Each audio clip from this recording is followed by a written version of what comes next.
I submitted something that I really wanted to work on and was just sort of really unsure about. It's the thing that I think is farthest from my comfort zone in terms of style, in terms of content to a certain extent, and I was like, if there's anything that has sort of been around, but I've been unable to crack, it's this play.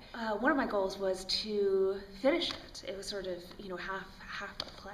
And of course, as soon as I got here on the second day, I cut it to 10 pages.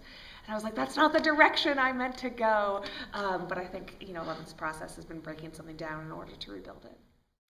Working with George Brett, the dramaturg, he was fantastic. And one thing that was surprising was just how invested, and sort of on board with the process, and how dedicated he was to sort of,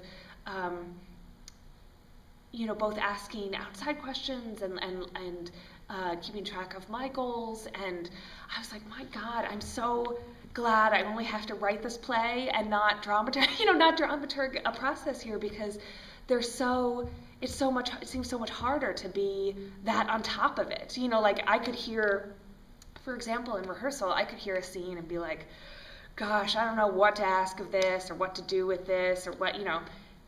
But George, would hear a scene and then need to know what to do next in terms of the process of discovery. And I'm like, oh man, thank God I didn't have to do that. Yeah, I still would love it to be, for lack of a better word, sort of a full evening of theater.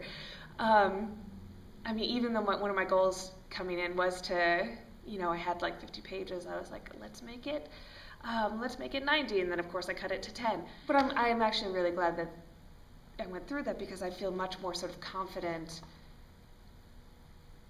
in the 50 that I have, in sort of the discoveries that have been made, and now, I just want to keep exploring.